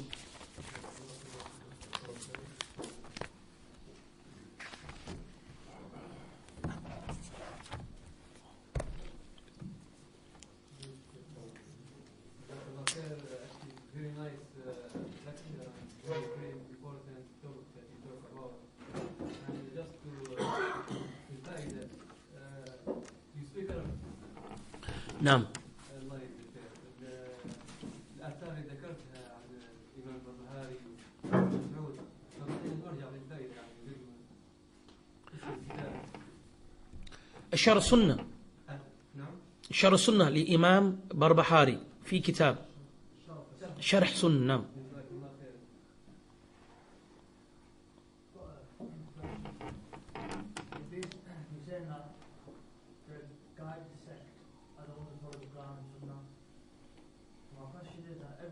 sect, they also don't follow the Quran and Sunnah. How would you know? Like we mentioned in our lecture, that in order for us to follow the Quran and the Sunnah, we have to take the understanding of the companions of the Messenger Muhammad sallallahu alaihi wasallam, because we mentioned proof from the Quran and from the Sunnah that Allah giving them praise, and likewise the Messenger sallallahu alaihi wasallam giving praise, and also an order from the Messenger sallallahu alaihi wasallam that we should take the way of his companions. And the Messenger sallallahu alaihi wasallam, after informing us that there are going to be differences and there are going to be splits, he told us that to follow his way, and not just his way, the way of the companions. So this is what we say: anybody that claims to be on the safe sect, then look at their actions and look at their statements. Are they in accordance to that which is correct? It's very, very easy to be distinguished. You have, like for example, like some of the sects that we mentioned in the beginning. Like from them the Sufiya. From them we have the Khawarij. From them we have the Mu'tazila. Many of these different sects. All of them, like you mentioned, they claim to have the Quran and the Sunnah. But that which they practice and they say, and their actions and the way they have their ibadah, analyze that according to that what has been laid down, and see if they are in accordance to that which Allah says, the Messenger says, and the way his companions, and then you know from there. Has that made any sense? It has, but still there are people who say obviously following the Haba as well, but different interpretations. And the second question was... but then we say, we take the way of the companions. The question was, you said that the safe sect are the majority, right? And then you go that the majority of the Muslims follow one of the 40 imams. Okay. So explain that. Okay. First and foremost, where did I say that the safe sect is... You said the hadith. Yeah. The Prophet is the safe sect. You didn't say safe. I said jama'ah. Jama'ah is the majority. What is the understanding of the jama'ah? The jama'ah are a group of individuals that are manifest upon the truth. And contrary to that, the Messenger sallallahu alaihi wasallam has mentioned in authentic hadith, Bada Islam ghariban fasawfa ya'udu ghariban. It's not the masses that are upon the truth. It's contrary. They are few in number. The Messenger sallallahu alaihi wasallam has mentioned that Islam has started something strange and it will return to something strange. Meaning that they are not the majority. The proof, the argument there of the masses... Basically saying that it's actually the minority who are guided and the majority are misguided. Majority. That's what you said, because the majority means the minority of individuals who are guided. The Messenger sallallahu alaihi wasallam has mentioned that Islam will return to something strange. Those individuals that are holding upon the correct way, upon the way, they will be less in number at the later times. Yes, in the time of the companions, they were the majority in number. But at the later times, when the splits will come, they will be smaller in number. This is why the Messenger sallallahu alaihi wasallam said, give good tidings to the strangers. Because the strangers, they are looked upon as something strange, because they will be few. And what they're upon, people will oppose them. And as for that argument about the majority indicates that you're upon the truth, then that there likewise is not a correct principle. Because if we was to look at the majority of mankind, then those non-Muslims from the kuffar, from Ahl al-Kitab, are more in number than the Muslims. So that argument of the majority indicates to truthfulness is not a correct principle. The majority of Muslims, not non-Muslims. The majority of the hadith doesn't say majority of non-Muslims. It says majority of Muslims. You can't say that majority of non-Muslims. You can't use that comparison. I think there's a misunderstanding and a miscommunication here. So the way that you're using Jama'ah as opposed to him understanding Jama'ah means majority. Oh, Jama'ah. The Jama'ah doesn't mean majority. Jama'ah are those individuals who are manifest upon the truth, upon the way of the Quran and the Sunnah and the way of the companions. That is the Jama'ah. Because the Messenger sallallahu alaihi wasallam has even referred that you hold on to it, even if individuals was to oppose you, that you hold on to that way, even if you're alone. So that there doesn't indicate that the Jama'ah means majority. And likewise, how can it be, another proof is, how can the majority from the Muslims be upon the haqq when the Messenger ﷺ said that his ummah, here referring to the Muslims, will be split into 73 sects, all of them in the hellfire except for one. So the majority are not upon his way. The hadith is clear. The hadith clearly mentions that from his ummah, there will be 73 sects. Another question is, what's the difference? You know, like you hear the word Salafi and you hear the word Wahhabi. What's the difference between them? Why do people use these two words? Wahhabi, Are they the same thing or are they different? Or Wahhabi is nothing as, Wahhabi is not a sect, and Wahhabi is not something that anyone calls to. Rather, Wahhabi is the name given to those individuals who hold on to the Quran and to the Sunnah, and that name has been given to them because of two things. First and foremost, in the media, they hold the Wahhabi, the media, the Western media, they use that phrase Wahhabi, and they attribute that Wahhabi to those extremists. They hold those extremists and those individuals that call to suicide bombing and stroke those individuals that hold on to the orthodox way of the deen. In the terminology of the people from the Muslims, then that name is widely spread, especially in the Asian community and other than the Asian community. Those individuals that do not participate in worshipping the graves, those individuals that do not gather when someone dies and performs khatams, those individuals that do not have their way of methodology, the way they gather together and the way they have their du'as and things like this, they attribute that name Wahhabi to those individuals. That's what they do. They say these are Wahhabis, they don't do no du'a, they don't believe in such and such and such and such. So that their Wahhabi has become widespread on their tongues. And my own family, I have family members that even and call me to Wahhabi because of the fact that when someone dies in our family, they have something which is called a khatam. And because I don't attend the khatams, then I am a Wahhabi. And when someone dies, they have this tradition that you have to go and offer your condolence to someone's house.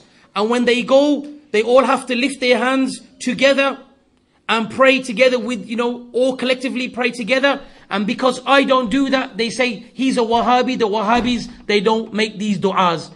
is there anything wrong with not praying collectively? And second of all, would you say that the Wahhabi is referred to in the Khariji sect?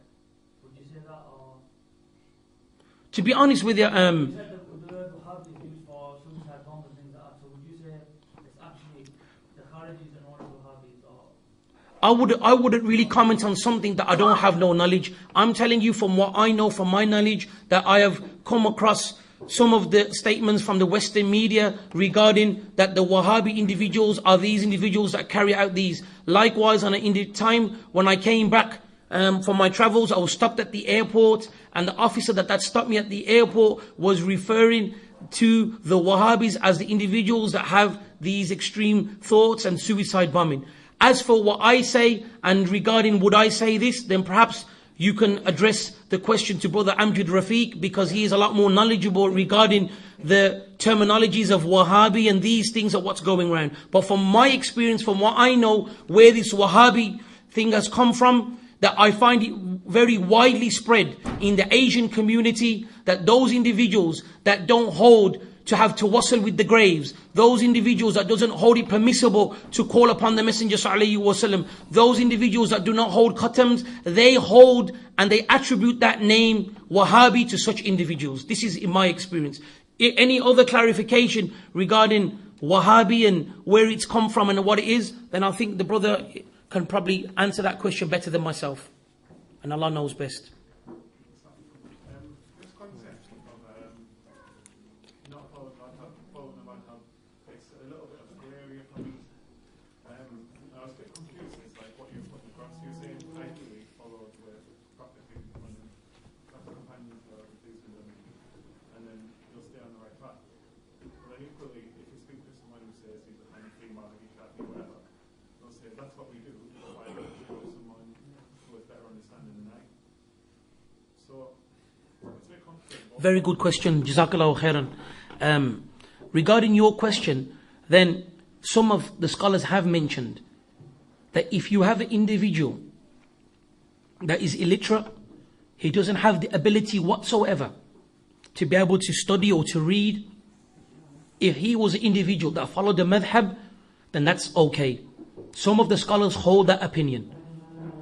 What we say is, where it becomes blameworthy, if someone's in that situation, where someone follows a madhab because he doesn't have the ability himself to read or to have the ability to understand verses or any proofs, then some of the scholars say in this situation, if he was to do that, that's okay. But where it becomes blameworthy, and this is what we are trying to say, maybe I didn't elaborate enough, but what we're trying to say is that you have individuals that if you bring them an authentic hadith, a clear authentic hadith from the statement or from the action of the Messenger Muhammad sallallahu alayhi wasallam, or even a verse in the Quran, if it's not documented in his madhab or what he's learned, he will reject it. And when you reject a statement of the Messenger sallallahu alayhi wasallam or the verse of a Quran, then that is where it becomes blameworthy, because you are now restricting yourself to the teachings of one particular thing, and yet in the Quran we have amples of verses that we have to follow Allah and His Messenger. And a point which I want to make here as well, not one man can encompass the whole of the religion himself. It's impossible, and I'll give you proof of that. Those 4 Imams, what we have to understand, we hold them, let's not have any misunderstanding. We do not criticize them, and we do not say they were not people of knowledge. That's what we have to understand first. But we say that prior to them, and more knowledgeable than them, are the companions of the Messenger Muhammad sallallahu alayhi wasallam. That is ittifaq. No one would disagree with you. And even themselves, if they were alive today, and what is documented on them, they say the same thing. These 4 Imams, they say the same thing. How many quotes have we have of them? That if you find that my statement contradicts the Quran and the Sunnah, then take my statement and throw it against the wall. My madhab and my way is that the way of the Quran and the Sunnah. You have these statements from them. So they believe the same thing. Before them were the companions. There's proof that not even the companions, with their high virtues and them being in paradise, knew the whole of the religion.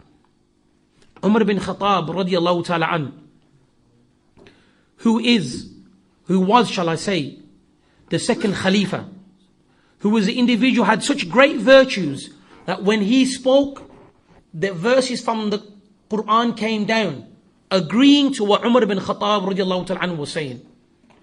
This is a man that when he walks, shaitan crosses the path. To show you the great virtues of this man, not even he knew the whole of the religion. Regarding the hadith, that if you knock 3 times and you do not, and the individual of the house doesn't open the door, then you walk away. You don't knock the 4th time. He didn't know this hadith. He didn't. Abu Bakr as-Siddiq, who was the first Khalifa, regarding the inheritance, when the woman came to him after the deceased and said that I am entitled to this amount of inheritance, he never knew. He never knew. And then he had to ask questions to the other companions, who bears witness to what she's saying. So there are proof that even the companions never took the whole of the religion and had the whole of the knowledge of Islam. And these are companions. So how can it be individuals that come afterwards, that what they do today, that if you're on a madhab, you're restricted. You're not allowed to take anything. And if I'm wrong, then you go out and question any of these individuals that follow a madhab. If it's not documented in what they believe or what they have been taught, they will reject what you say. I'll give you a proof. In Birmingham, my cousin, he has a garage. And I went to visit him, and the owner of the garage, he's from the madhab of Al-Hanafi. And he used to go to Central Mosque, where they used to have that, what's that guy's name again? Riyad al-Haq.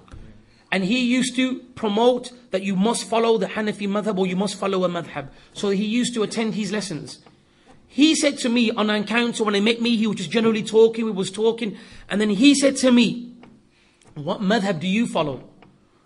So I follow the Quran and the Sunnah with the way of the companions. He says, what do you say about the 4 Imams? I say, oh, well, they are individuals that have knowledge. Do you take their teachings? I says, anything which is mentioned from them, which is proof from the Quran and the Sunnah, then we take, yes.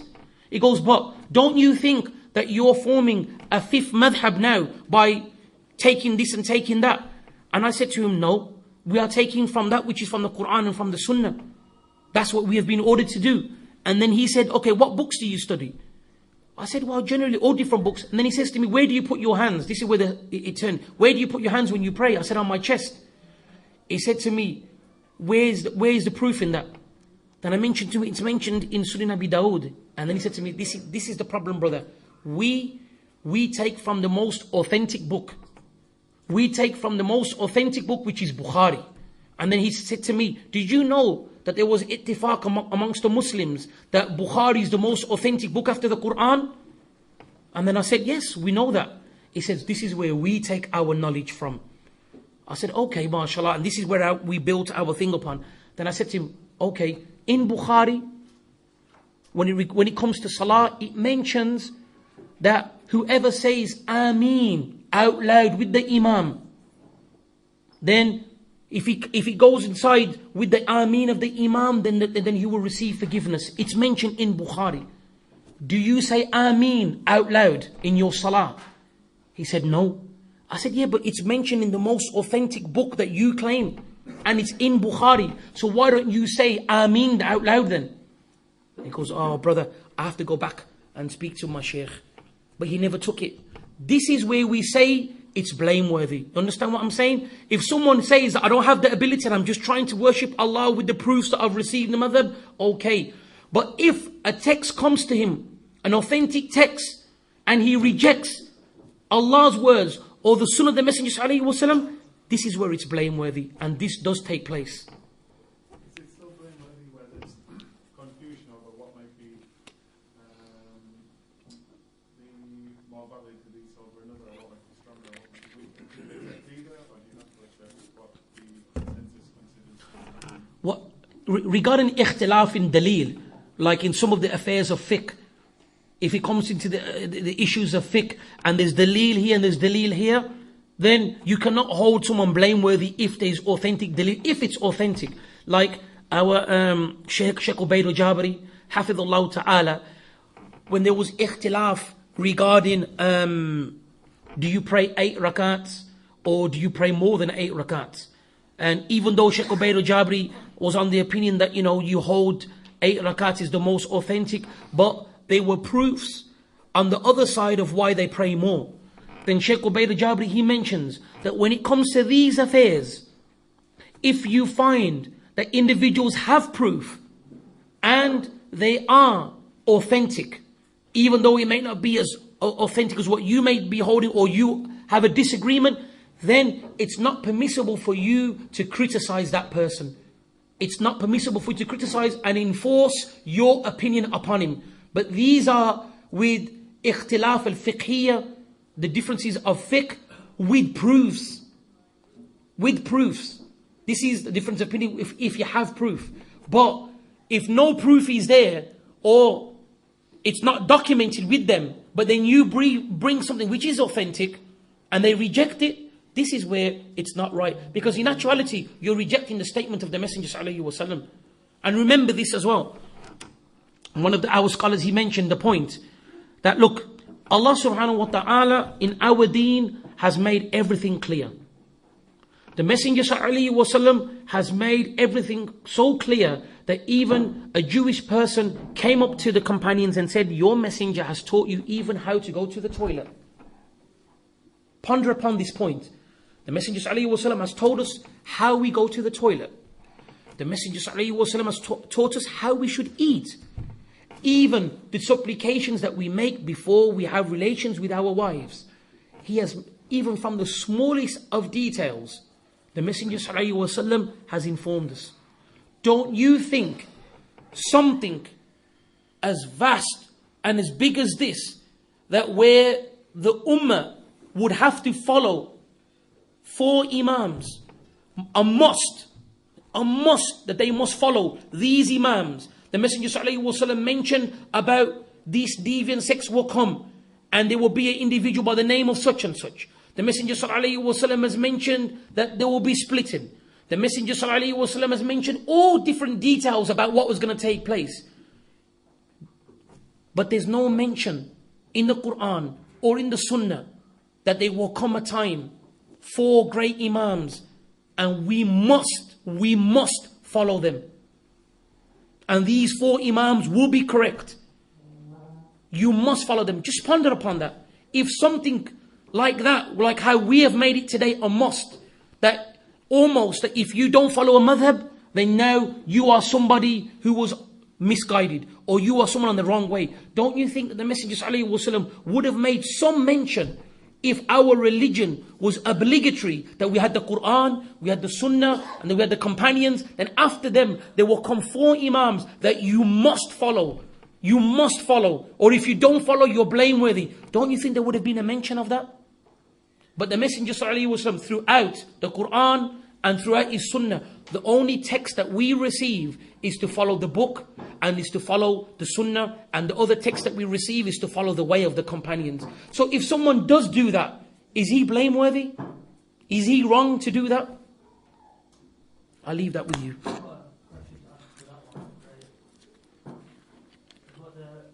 You're saying that you have, like, you know, these 4 Imams, what did they actually follow? Did they follow the Quran and Sunnah? They did, yes. So when the experts if somebody follows them, they should surely be guided, rather than you saying that we should follow. You're saying, basically when you said that we should actually open up the Quran, whatever we take and understand it, and that's basically what it is. But what if our understanding is wrong? Okay, I pose a question to you. Quran and Sunnah, for example, You're saying... our knowledge is limited. We don't have much knowledge in Islam. Yeah, okay. If we pick something up, right, then we might have the wrong understanding. There might be, the hadith might contradict something else. Okay, fair point. Jazakallahu khairan. Fair point. But I say to you that some of the scholars have mentioned those individuals that are limited in knowledge, if they was to follow a madhab and they had no other way, then they hold the permissibility of that. But I ask you one question now. I ask you one question. You're saying follow a madhab because they followed the Quran and the Sunnah. Do you from what your understanding is, do you think that one man can counter the whole of the religion of Islam? That's why there are 4 different Imams. They all agree with each other. Yeah. They all agreed with each other? Yeah, they all agree, they're all correct. Okay. Second question regarding that. Second question. If a person follows a madhab, and we know from the madhabs that there are certain ahadith or certain verdicts which was not documented in theirs. So my question to you now is, what would you do? For example, you're following a madhab. What would you do if a text comes from the Quran that Allah is ordering us with something, or a hadith from the Messenger ﷺ with something which was not documented in there? Are you going to reject the Quran and that verse, or are you going to reject that Sunnah? I'll give an example. Ameen. Ameen. There's difference of opinion between Imam Shafi'i and Imam Abu Hanifa. So both of them, they know the hadith, both of them actually document the same hadith, but both their understanding was different. It's the hadith is authentic that you say you Ameen. But the understanding of both Imams are different, and they both explain the hadith in different ways. So this hadith, what Ameen, is actually documented with Imam Abu Hanifa, so he knows about the hadith. So obviously, if you go back to their school of thought and say, okay, what's the explanation for this hadith? And they do have an explanation for that as well. What? So you're saying to me that. Okay. Because my question was that, you know, if you follow. Okay, the brother brought a very good point. Good point. Imam Shafi said that, and you're saying Abu Hanifa said that. Yeah. What did the companions of the Messenger ﷺ do? I don't know. They said Ameen out loud. How do you know that? Because it's documented in the hadith that they said Ameen. That's why. The different understanding of the hadith, different. Another point I want to give to you, another point I'll give to you as well. Say out loud in hadith. If you look at the actual hadith, it doesn't say out loud. It says say Ameen. The Ameen of the angel. It doesn't say out loud in the hadith. It doesn't say out loud. It mentions clearly. I don't know much, and I don't really know what. But this is the thing, you have to go back. It mentions clearly. Okay, alright, it says in the hadith, when the Imam says Ameen, you should say Ameen. If the Imam doesn't say it out loud, how are the people behind him going to hear that the Imam saying Ameen? How? It clearly shows that you have to say it loud. Or how do the people behind him, the Musalleen, can say it?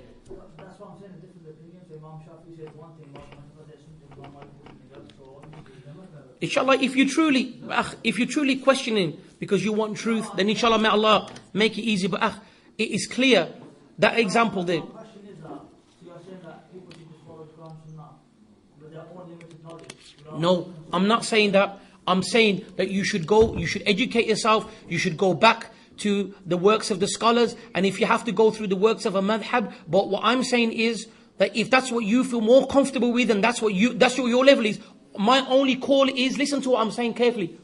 It's not permissible to reject anything from the Quran and the Sunnah. It's not permissible to do that. That's what I'm saying. Which happens today in our time. It happens in our time that if it's not from them, like if you mention, that's why I was very, very clear in what I was explaining. We don't criticize them and we don't say they were wrong. And if an individual feels comfortable, he doesn't have no other way, and that's his only way, that's some of the scholars have held that to be permissible. But what we say is blameworthy, listen to what I'm saying, is when something comes clear from the text of the Sunnah and you say, I'm not going to do it because not in the madhab, this is where it's blameworthy. That's what I'm saying.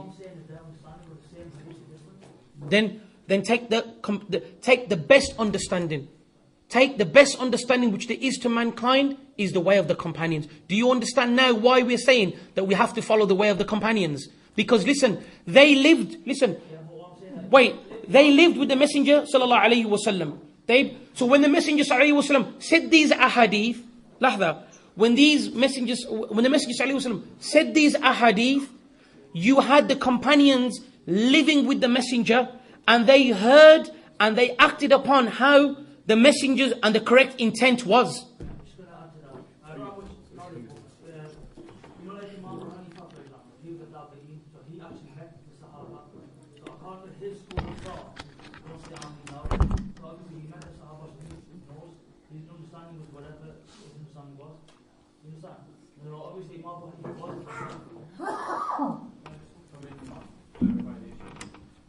What you're speaking about is being extreme in madhabs. So when you pick a madhab, you are absolutely close-minded and you follow it. With the topic of actually picking a madhab and sticking to it, many scholars spoke about this. Sheikh Fawzan, for example, he listed 4 categories of different people. You have the mujtahid, a person like, for example, Imam Hanifa, who is capable of deriving a hukum based on all of the evidences, and from that people follow. Another category, for example, is someone who has some knowledge and who can take the evidences that whatever mujtahid, whether it be the 4 or otherwise, have listed, and from that they can see if there was a misapplication or a misunderstanding of a specific masala. Your example or your argument of one man encompassing all of the religion. Let me finish off with what Sheikh Fawzan and others have said. The Ammi people, the general populace, it's actually obligatory on them to follow madhab because they are incapable of deriving the rulings. I'm not saying they need to be closed-minded, but it is obligatory to follow the ahkam of Allah subhanahu wa ta'ala. So there are different rulings. So for example, this issue of understanding one hadith this way and understanding one hadith that way. I'll give you the example of, I believe it was Imam Malik, rahimahullah. A man came up to him and said, there's a hadith that says that you put your hand on your chest in terms of prayer. And Imam Malik's response was,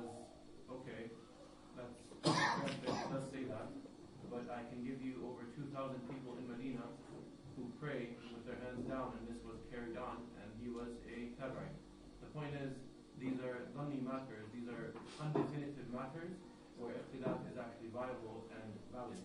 Right? So whether you put your hand on your chest, or whether you put it on your sides, or whether you say "Amin" loudly, or these aren't matters that go into your aqidah. These are matters that there is permissible difference of opinion on, and you shouldn't push someone to leave their madhab because you bring a hadith, because it is not just one hadith that a hukum or the ahkam are derived from. The mujtahids, whether it be the four imams or otherwise, they look at the Islamic sources, the authentic Islamic sources that affect the mas'ala in its entirety. So it can be over 100 different ahadith or ayat that they can pull out the hukum from, and this is where the issue is. So when you speak about extremism in the madhab, I completely agree with you. We can't be so close-minded and say, I'm a Hanafi and you're a Shafi'i, or you're a such and such, and I don't pray with you, or I don't pray behind you, etc., etc. This is one issue. Another issue is the majority of people, whether it be in this hall or otherwise, are Ammi people, and it's actually a duty for them to follow a madhab. Now, if that madhab does not have a ruling for a specific mas'ala, for a specific issue, then it becomes obligatory upon you to follow an ijtihad of someone else, whether there be many ijtihads on it or one. You have to follow an ijtihad of it, and you cannot just take it from one hadith, because ijtihad is a process that is quite more lengthy than just I have a hadith, accept it. What?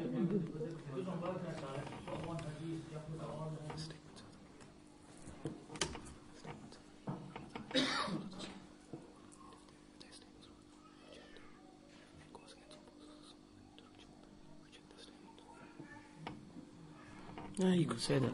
What I would like to add on to you is, what I want to mention is that in the beginning, the topic wasn't madhabs, but I only mentioned that because what we have seen in our time, that sometimes, it's not just with the hadith, there are sometimes things clear where individuals will reject it, and our whole, we didn't condemn that an army with no ability is following a madhab, and that's it, khalas, he's blameworthy.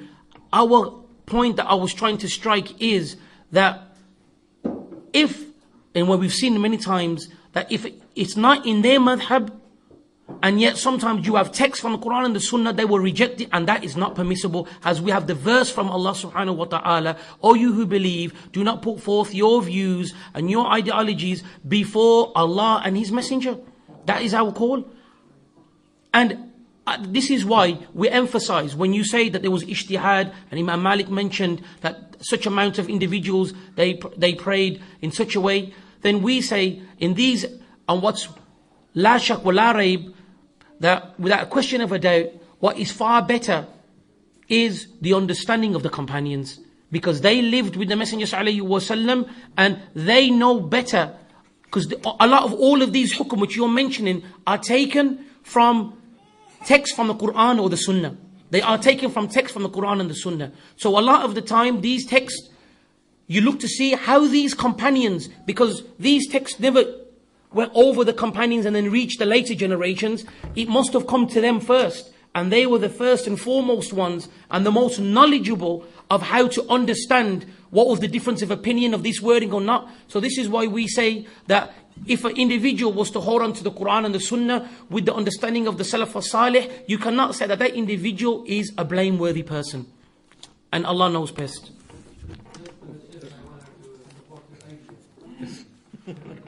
Last to be shaykhin.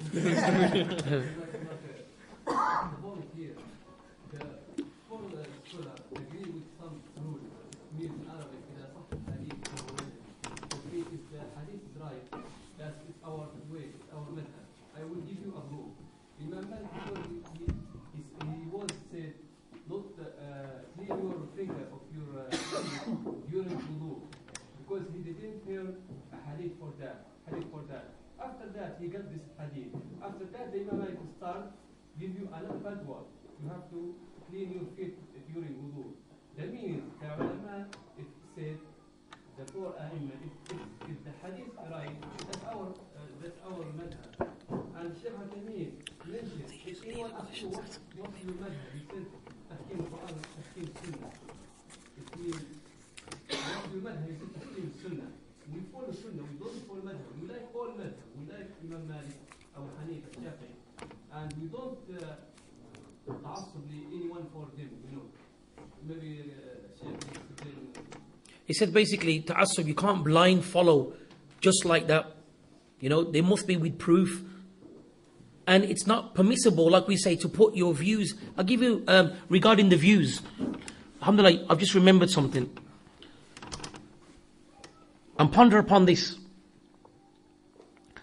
After the death of the Messenger sallallahu alaihi wasallam, Ibn Abbas, they went to Mecca and they was going to perform Hajj. So there was a difference of opinion regarding certain rituals of Hajj. Certain rituals of Hajj, they differed. The companions, these are the companions of the Messenger sallallahu alaihi wasallam. They differed in some of the rituals regarding tamassuk of Hajj. So the people thought the most knowledgeable amongst us is the first Khalifa, and then Abu Bakr, and then it's Umar. So what they said, what Abu Bakr and what Umar will say regarding the rituals of Hajj is what we're going to do. This is what they said. But Ibn Abbas, not that we're saying that he was more knowledgeable than them, but he had something of knowledge which came from the Messenger sallallahu alaihi wasallam. He had a statement, a hadith from the Messenger sallallahu alaihi wasallam, which never reached the others. So when they had this difference of opinion, Ibn Abbas, he mentions that the Messenger sallallahu alaihi wasallam said such and such regarding Tamassuk al-Hajj. So you know what the people replied? They said, we are going to follow Abu Bakr and Umar. Now we can have that argument here now as well. The same thing. Didn't Abu Bakr know the religion? Didn't Umar know the religion? Abu Bakr, we know, was the most knowledgeable and the most virtuous man after the Messenger sallallahu alaihi wasallam from the companions. So we can use these arguments, which what we use today. We could have used that argument that look, they followed who they thought was the most knowledgeable and they were correct in doing that. So that's a fair argument. But listen how Ibn Abbas replied to them. Listen to what he said. He said, أَقُولَ لَكُمْ قَالَ رَسُولَ اللَّهِ وَتَقُولُ لِي قَالَ أَبُو بَكْرَ وَعُمَرَ. And he said, وَيْلَكُمْ. In a narration he mentions وَيْلَكُمْ. He said, I say to you, he was emphasizing, I say to you that the Messenger Muhammad has said this. And you reply by saying to me, Abu Bakr and Umar is saying this. And in a narration he means, وَيْلَكُمْ, woe be to you, I fear that stones may fall upon you. So this is clear proof that even the companions, they would never put anyone's word or anyone's opinion before the Messenger sallallahu alaihi wasallam. And look at the example that he struck. These are not no small individuals. This is Abu Bakr and this is Umar. But even at their time, it was their methodology that they would not let anyone's statement or opinion precede the opinion of the Messenger Muhammad sallallahu alaihi wasallam. And like I say, we are not saying that Abu Bakr and Umar were not upon the way of the Messenger, but it was some knowledge that Ibn Abbas had, which never reached them. But look at it, look at how he was. He still stuck to what the Messenger sallallahu alaihi wasallam said and did not take their thing. And this is what we try to say, and Allah knows best.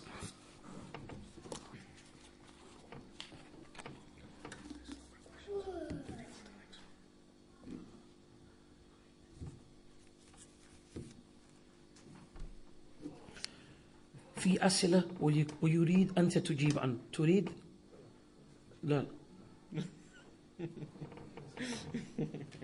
next week sorry I didn't read that last bit because we have gone on now regarding the questions. Then inshallah our brother Ambid Rafiq in his lecture inshallah in his lesson next week inshallah, we'll clarify, and inshallah, the questions that came forth. Barakallahu feekum. And jazakumullahu khairan for attending. Barakallahu feekum.